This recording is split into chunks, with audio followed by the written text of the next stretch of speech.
నమస్తే ఆర్బీసీ ప్రేక్షకులకి స్వాగతం. ఈరోజు మనం ఒక ప్రత్యేకమైన టాపిక్ గురించి మాట్లాడుకుందాం, అదే శ్రీ విద్య. అయితే ఈ శ్రీ విద్య గురించి మాట్లాడాలి అన్నా అంతే స్థాయిలో ఉపాసనా బలం ఉండాలి, అమ్మవారికి చేరువుగా ఉండాలి, ఎప్పుడు అమ్మవారి ధ్యాసలో ఉండాలి. అయితే మనతో ఎన్నో సందర్భాల్లో ఎన్నో అద్భుతమైన వీడియోస్ అందిస్తూ వస్తూ ఉన్నారు శ్రీ శ్రీ శ్రీ శ్రీ శివకామేశ్వరి ఆనందమయ్య అమ్మ లలిత అమ్మవారి ఉపాసకురాలు, మనందరికీ తెలిసిన విషయమే. అయితే ఈరోజు అమ్మతో శ్రీ విద్య గురించి ప్రత్యేకంగా తెలుసుకునే ప్రయత్నం చేద్దాం. అమ్మ నమస్తే, శ్రీమాత్రే నమః. శ్రీమాత్రే నమః.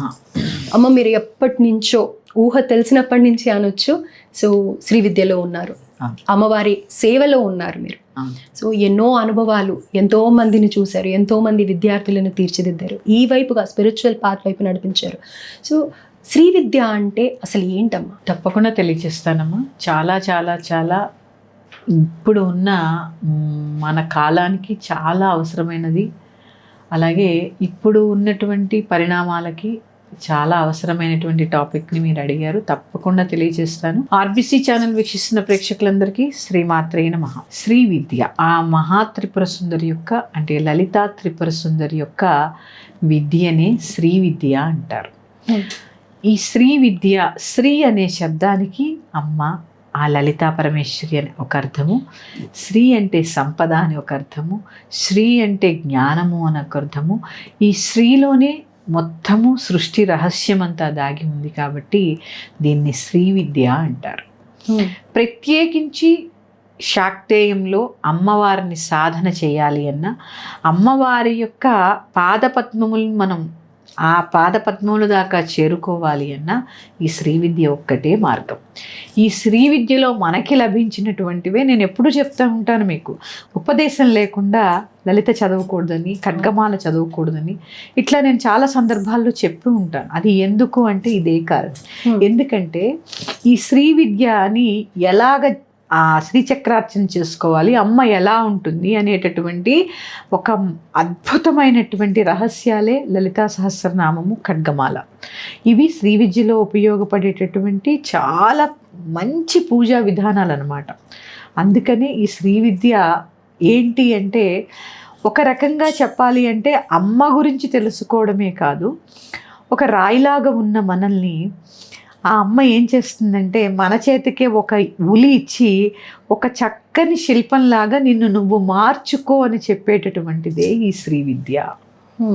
ఆ ఉలి ఎవరి ద్వారా మనకి అందిస్తుంది అంటే గురువు ద్వారా మన చేతికి అందిస్తుంది.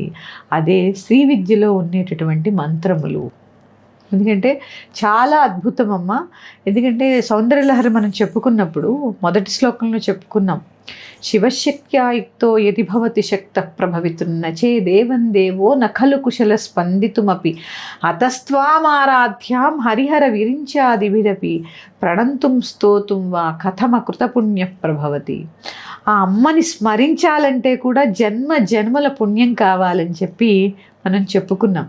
అలాగే ఈ శ్రీ విద్య నేర్చుకోవాలని ఆలోచన రావడం కూడా ఎన్నో జన్మల పుణ్య రాసి ఉంటే తప్ప ఆ జగన్మాత గురించి తలుచుకునేటటువంటి అవకాశం కూడా మనకి రాదు. అంత గొప్పది, అంత మహిమాన్వితమైనది, నిన్ను నువ్వు తెలుసుకునేటటువంటి ప్రయాణమే శ్రీ విద్య. అయితే అమ్మ ఈ శ్రీ విద్యని మహావిద్య అని అంటూ ఉంటారు కదా, ఎందుకని అంటారు? ఇక్కడ మనకు అదే చెప్పాను. ఇప్పుడు చాలా ప్రేక్షకులకి చాలా సవివరంగా నేను చెప్తున్నది ఏంటి అంటే, ఇప్పుడు మీరు ఒక ప్రశ్న అడిగారు, శ్రీ విద్య అంటే ఏంటి అని. మనకి లలితా సహస్రనామంలో ఆత్మవిద్య, మహావిద్య, శ్రీ విద్య కామసేవిత అని చెప్పడం జరిగింది. ఇది తెలుసుకోవాలి అంటే గురువు అవసరం. ఇదే శ్రీ విద్య. ఆత్మవిద్య అంటే ఏంటి, మహావిద్య అంటే ఏంటి, శ్రీ విద్య అంటే ఏంటి, ఇది అక్కడ పదాలు ఇచ్చారుగా, అది తెలుసుకోవాలంటే గురువు అవసరం ఉందా లేదా?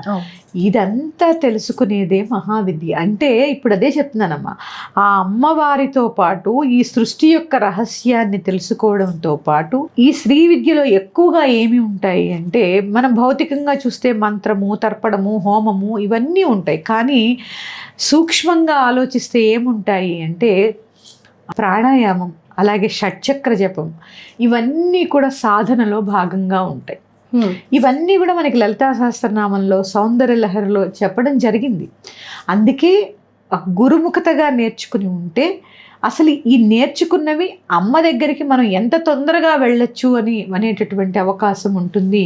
ఆ అవకాశం శ్రీ విద్యలో ఉన్న వాళ్ళకి చాలా అవసరమైనవి.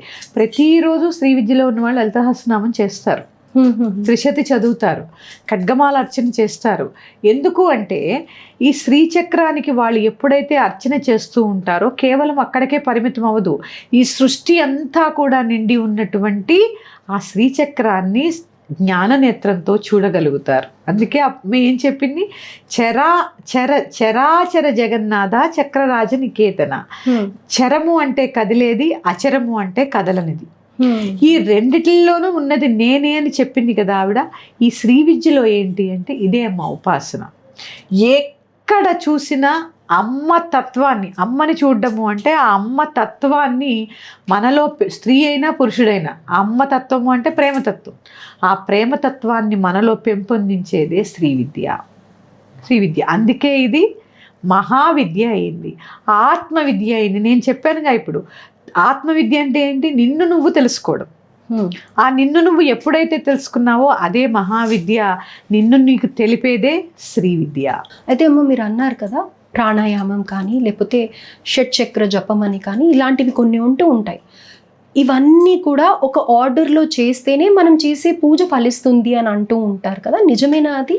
అవునమ్మా. ముఖ్యంగా ఇందులో ఏంటంటే ఇది చెప్పాను కదా, ఆత్మవిద్య, మహావిద్య, శ్రీ విద్య, కామసేవిత. ఈ శ్రీ విద్యలో ముఖ్యంగా ఏముంటుంది అంటే గురు పరంపర ఉంటుంది. అంటే ఇందులో ఏంటంటే పరంపరానుగతంగా ఇచ్చేటటువంటి మంత్రములు ఉంటాయి. ఆ గురువు వీరికి ఎంతవరకు ఈ మంత్రం ఇస్తే చేయగలరు, ఎంతవరకు దీన్ని సాధన చేయగలరు, వీరికి ఏది ఇవ్వాలి అనేటటువంటి నిర్ణయం చేసేది గురువే. ఎందుకంటే శ్రీ విద్య నేర్చుకోవడానికి ఉండాల్సినటువంటి అర్హత ముందు క్రమశిక్షణ, తర్వాత శ్రమ. ఒక రకంగా చెప్పాలి అంటే శ్రీ విద్యలో ఇప్పుడు మనం భౌతికంగా ఎన్నో తప్పులు చేస్తూ ఉంటాం. అది అగ్ని ద్వారా, తర్పణమైనటువంటి నీటి ద్వారా శుద్ధి చేసుకుంటూ ఉంటాం. ఇప్పుడు మా సాంప్రదాయంలో మా గురువులు మాకు ఇచ్చిన సాంప్రదాయంలో ఇప్పుడు ఏం చేస్తూ ఉంటాము, మంత్రం ఇచ్చినప్పుడు పీఠానికి వచ్చి తీసుకుంటూ ఉంటారు కదా, ప్రాయశ్చిత్త హోమము, ప్రాయశ్చిత్త కర్మ చేస్తూ ఉంటాము. తర్వాత పంచగవ్య ప్రాసనని చేస్తూ ఉంటాము. ఇవన్నీ కూడా మంత్రం తీసుకోకముందు నువ్వు చేసినటువంటి కొన్ని కర్మలని ఇవి కొంతవరకు నిన్ను పునీతుల్ని చేస్తాయి. ఇక నువ్వు మంత్రం తీసుకున్న తర్వాత ఎప్పుడైతే నువ్వు మంత్ర సాధన చేస్తూ ఉంటావో ఆటోమేటిక్గానే నువ్వు ఏమవుతుంది అంటే చెడు కర్మకి దూరంగా ఉండడం అనేది మొదలవుతుంది. అప్పటి వరకు చేసినటువంటి కర్మలకి ఆ కార్యక్రమం చేసిన తర్వాత, ప్రాయశ్చిత్త కర్మ చేయించిన తర్వాత, ఈ జపము అనేది మనం మొదలుపెట్టిన తర్వాత ఇంకా కర్మ ఉంటూ ఉంటుంది మనకి. అది ఏంటంటే అగ్నికి దేన్నైనా హృతం చేసేటటువంటి శక్తి ఉంటుంది. ఆహుతుల ద్వారా, హోమం ద్వారా, తర్పణాది కార్యక్రమాల ద్వారా, జపం చేయడం ద్వారా ఆ కర్మని పూర్తిగా తగ్గించుకొని ఆ అమ్మకి త్వరగా చేరువయ్యేటటువంటి అవకాశం ఉంటుంది. ఇక్కడ చాలా మందికి ఎదురయ్యే ప్రశ్న ఏంటి అంటే సమయం ఎలా కేటాయించాలి. ఇప్పుడు ఒక చెడు కర్మ ఉంది అమ్మా, ఎప్పుడో మన పూర్వజన్మ కర్మే అవ్వచ్చు. ఎన్నో సంవత్సరాలుగా ఒక సమస్యతో మనం పీడించబడుతున్నాం. ఆ సమస్య మనకి దూరం అవ్వాలని చెప్పి శ్రీ విద్యలోకి వచ్చాం. ఆ కర్మ నువ్వు అనుభవించింది కొన్ని సంవత్సరాలుగా నువ్వు అనుభవిస్తున్నావు. ఇట్లా శ్రీ విద్యలోకి ఇవాళ వచ్చినగానే రేపు క్లియర్ అయిపోదు, అవ్వదు. నువ్వు ఎంత నమ్మకంగా, ఎంత శ్రద్ధగా, ఎంత శ్రమ పెట్టి నీ త్రికరణములు శుద్ధి చేసుకుని ఆ మంత్రాన్ని జపిస్తూ ఉంటావో, నీ యొక్క మనసు ఎక్కడ ఏకాగ్రతగా ఉందో, ఎక్కడ నిలబడి ఉందో, ఇవన్నీ కూడా దాన్ని పరిగణలోకి తీసుకున్న తర్వాత మన యోగ్యతను బట్టి ఆవిడ మనకి ప్రసాదాన్ని ఇస్తూ ఉంటుంది. ముఖ్యంగా చెప్తున్నానమ్మా, చాలామంది ధన సమస్యలతో ఉంటారుగా. మనం లలితా సహస్రనామంలో చెప్పుకున్నాం, సంపత్కరీ సమారూఢ సింధుర వ్రజసేవిత, సంపత్కరీ సమారూఢ సింధుర వ్రజసేవిత, అశ్వారూఢాధిష్ఠిత అశ్వకోటి కోటిభిరావృత. ఎవరైతే ముందు ఈ శ్రీ విద్యలోకి వస్తారో, శ్రీ అంటే సంపద, ఎవరైతే శ్రీ విద్యలోకి వస్తారో ఆ శ్రీ విద్యలోకి రాగానే సంపత్కరి దేవత ఏనుగుల గుంపుతో సహా మన దగ్గరికి వస్తుందట. చూడండి, సంపత్కరి సమారూఢ సింధుర వ్రజ సేవిత. ఎవరైతే ఆ అమ్మని పూజించాలి, ధ్యానించాలి అనే సంకల్పం కలుగుతుందో సంపద తానంతట అదే అమ్మ మనకి అనుగ్రహిస్తుంది. ఎలా వస్తుంది? ఏనుగుల గుంపుతో సహా వస్తుంది. తర్వాత చూడండి, ఎప్పుడైతే మన దగ్గర సంపద పెరుగుతుందో అహంకారం పెరుగుతుంది. దేనికి లోటు ఉండదమ్మా. ఎందుకంటే రాజరాజేశ్వరి ఆ లలితా త్రిపుర సుందరియే భోగమోక్షప్రదాయిని. ఇలలో భోగాన్ని, అంత్యంలో మోక్షాన్ని. శ్రీ విద్యలో ఉన్న వాళ్ళకి మళ్ళీ జన్మ ఉండదు, మళ్ళీ జన్మించరమ్మా. అదే శ్రీ విద్యలో గొప్పతనం. ఇలలో భోగాన్ని కూడా కలగజేస్తుంది. వాళ్ళు ఎంత సామాన్యులైనా కూడా ఆవిడ అన్ని అమర్చి పెడుతుందమ్మా. అంటే ఐశ్వర్యం పక్కన పెడితే ఆ శ్రీ విద్యలో ఉన్న వాళ్ళ ఆరా అంటారు కదా, అది వేరేగానే ఉంటుంది, వెలిగిపోతూ ఉంటారు. అవునమ్మా. అంటే ఇక్కడ అదే చెప్తున్నానమ్మా, ఎప్పుడైతే ఆ సంపద వచ్చేస్తుంది, ఆ సంపద ఎందుకంటే అమ్మా ఇప్పుడు చెప్పాను, హోమం చేయాలి, నెయ్యి కొనాలి, సమిధలు కొనాలి, ఆహుతులు కొనాలి, ఖర్చుతో కూడుకున్నదిగా.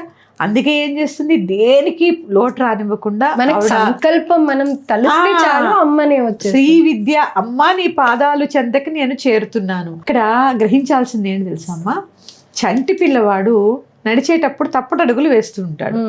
అమ్మ ఏం చేస్తుంది, ఏదో పని చేసుకున్నా ఈ పిల్లాన్ని చూస్తూనే ఉంటుంది. అమ్మ అమ్మ అమ్మ అంటూ ఉంటాడు.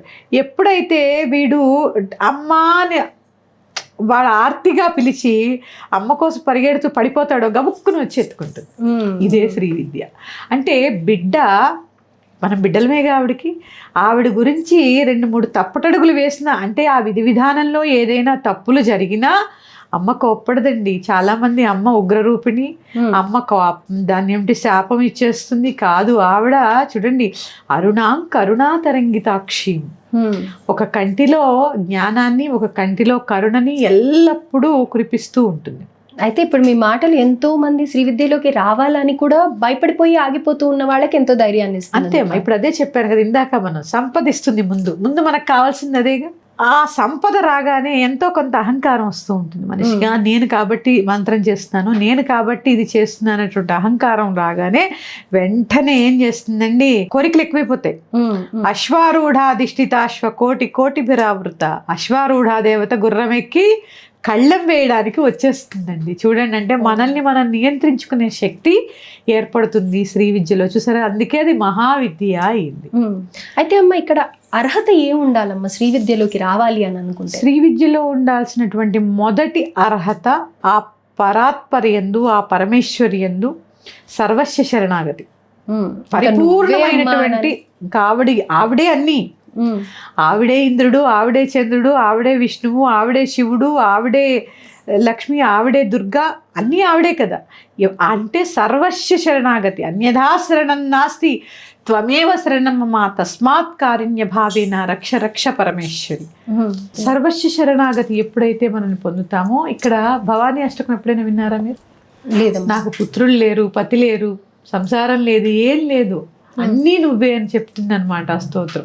అంటే ఆ భవములని దాటించేటటువంటి భవానీకి సర్వస్వ శరణాగతి పొందడం అనేది మొదటి అర్హత. ఇక రెండవది, గురువు లేకుండా శ్రీ విద్యోపాసన పనికిరాదు. ఎందుకంటే నేను చెప్పాను, కొంత శ్రమతో కూడుకున్నది, మంత్రాలు జపం చేయవలసినవి, అనుష్ఠానాది కార్యక్రమాలు చేయవలసింది. ఇక్కడ స్త్రీ పురుష భేదం లేకుండా శ్రీ విద్యలో ఉన్న వాళ్ళందరూ హోమాది కార్యక్రమాలు చేస్తూ ఉంటారు. ఇక్కడ దేహి వేరు, దేహం వేరు. దేహం కోసం ఏం చేయను శ్రీ విద్యలో. దేహానికి సంబంధించినటువంటివన్నీ ఆవిడే చూసుకుంటుంది. పిల్లల్ని కానీ, భర్తని కానీ, ఇంటిని కానీ ఆవిడే. ఎందుకంటే ఆవిడకి 64 కోట్ల మంది పరిచారికులు.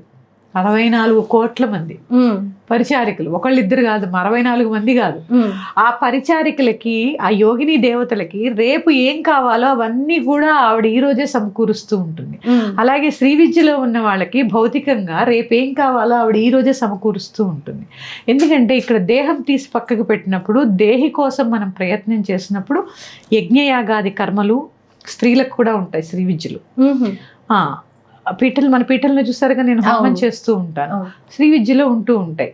ఇవన్నీ కూడా శ్రీ విద్యలో ఒక భాగం. అంటే నిన్ను నువ్వు ఈ దేహాన్ని శుద్ధి చేసుకునేటటువంటి కార్యక్రమంలో ఆ యొక్క ప్రయాణంలో షట్చక్ర జపం చేస్తూ ఉంటాం. మూలాధారం నుంచి మొదలుపెట్టి మూలాధారము, స్వాధిష్టానము, మణిపూరము, అనాహతము, విశుద్ధి, ఆజ్ఞ, సహస్రారం దాకా చేరుకోవాలి కదా. ఈ మూలాధారం నుంచి మనం ప్రయాణం మొదలుపెట్టినప్పుడు గురువు లేకుండా ప్రయాణం చేస్తే ఏమవుతుంది అంటే ఈ షట్చక్రాలు ఓవర్గా యాక్టివేట్ అయ్యాయి అనుకోండి, మానసిక స్థితి ఇన్బ్యాలెన్స్ అయిపోయాయి అనుకోండి, ఎక్కువగా అయిపోతే ఏమవుతుంది అంటే మానసిక స్థితి అదుపు తప్పేటటువంటి ప్రమాదం ఉంది. అందుకని ఖచ్చితంగా గురువు ద్వారా మాత్రమే ఇది ఉపదేశం పొందాలి, సాధన చేయాలి. అంటే అమ్మ కొన్నిసార్లు వింటూ ఉంటాను నేను, ఆ ఎమోషన్స్ అనేవి కంట్రోల్ చేయలేరు అని అనేసి, అదే ఇప్పుడు ఏదైతే బ్యాలెన్స్ అనుకుంటూ ఉన్నామో అది ఎక్కువగా విపరీతంగా, అంటే కోపం కానీ లేకపోతే కనుక ఇంకా ఏదైనా ఎమోషన్స్ ఎక్కువ అన్కంట్రోల్గా ఉంటాయి అని అంటూ ఉంటాం. నిజమేనా అమ్మ? మనం ఒక ఎగ్జామ్ రాస్తున్నప్పుడు ఒకసారి ఎక్కువ మార్కులు రావచ్చు, ఒకసారి తక్కువ మార్కులు రావచ్చు, కానీ ఆ ఎగ్జామ్ పాస్ అవ్వడం అనేది మన గోల్. ఈ సాధనలో మనలో ఉండేటటువంటి అవలక్షణాలు ఏవైతే ఉన్నాయో ఇక్కడ శ్రీ విద్యలో భౌతికంగా కన్నా కూడా అమ్మ శ్వాస మీద, మనసు మీద, షట్చక్ర జపం మీదే శ్రీ విద్య ఎక్కువ ఆధారపడి ఉంటుంది. కులాంగన, కులాంతస్థ, కౌళిని, కులయోగిని. చూడండి, శ్రీ విద్యకి లలిత సహస్రనామానికి చాలా రిలేట్ అయి ఉంటాయి. ఆ ప్రతి కుల అంగన అంటే ఇంటి స్త్రీ, ప్రతి ఇంటి దగ్గర ఆవిడ వెళ్ళి సహస్రార చక్రంలో ఉన్నటువంటి సదాశివుడిని కలుస్తూ ఉంటుంది. ఈ వెళ్ళేటటువంటి క్రమంలో మనం ఈ చక్రాస్ని శుద్ధి చేసుకునేటటువంటి క్రమంలో ఒక్కొక్కసారి ఒక్కొక్క ఎమోషన్ ఉంటుంది, కానీ ఆ ఎమోషన్ అనేది శాశ్వతం కాదు.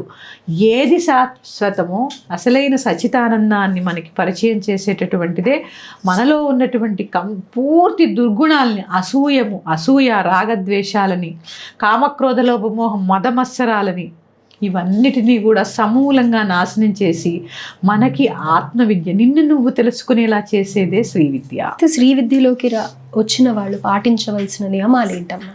రావాలి అనుకునే వాళ్ళు కూడా అమ్మ నియమాలు అంటే ఏముంటాయి అంటే వాళ్ళ గురు పరంపరలో వాళ్ళ గురువులు ఏం చెప్తే అది తప్పకుండా పాటించాలి.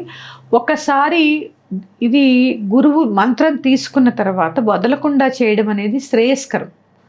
అలాగే ఇచ్చే గురువులు కూడా వాళ్ళకి అసలు ఈ మంత్రం మనం ఇచ్చిన తర్వాత, ఎందుకంటే అమ్మా ఈ మంత్రాలు పాపం గురువులు ఇవ్వడం వల్ల శిష్యుల మీద వాళ్ళకి అపారమైన కరుణ ఉంటుంది. అందరికీ కూడా అమ్మ ఏ గురువైనా సరే అపారమైన కరుణతోటి మంత్రం ఇస్తారా, వీళ్ళు చేస్తారని. వీళ్ళు ఏం చేస్తారు అంటే తీసుకున్నంత ఉత్సాహంగా చేయరు, దానివల్ల గురువుకి ఇబ్బంది. అలా లేకుండా చక్కగా ఆ గురువుతో సమన్వయం ఏర్పరచుకుంటూ శ్రీ విద్యలో ఉంటే అమ్మ మన జీవితంలో పొందలేని ఉండవమ్మా, పొందలేనిది ఉండదు. ప్రతీదీ సాధ్యం. ఈ జ్ఞానం అంతా ఇప్పుడు నేను మీకు చెప్తున్నది ఏ పుస్తకాలు చదువో, ఏ గ్రంథాలు చదువో 1%. కానీ కొన్ని విషయాలు ఎలా చెప్తాము అనేది ఆ సమయానికి ఆ పరాత్పరే అనుగ్రహించేటటువంటి కటాక్షం. అందుకని అంత గొప్పది శ్రీ విద్య. ప్రతి ఒక్కళ్ళు దీనికి ఏమి అమ్మా ఇక్కడ మళ్ళీ సందేహం వస్తుంది, ఫలానా వర్గం వాళ్ళే శ్రీ విద్యను ఉపాసన చేయాలా అని.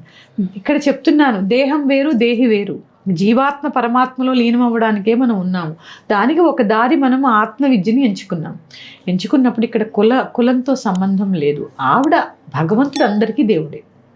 ఆ అర్చించేటటువంటి విధి విధానాలే వేరుగా ఉంటాయి. శ్రీ విద్యలో చాలా రకాలైనటువంటి ఆచారాలు ఉంటాయి, వాళ్ళ గురు సాంప్రదాయాలని బట్టి వారు పాటించారు. అయితే అమ్మ శ్రీ విద్య గురించి ఎంతో అద్భుతంగా తెలియజేశారమ్మా. రాబోయే ఎపిసోడ్స్లో ఇంకొంత శ్రీ విద్య గురించి తెలుసుకునే ప్రయత్నం చేస్తామమ్మా. ధన్యవాదాలు. శ్రీమాత్రే నమః తల్లి.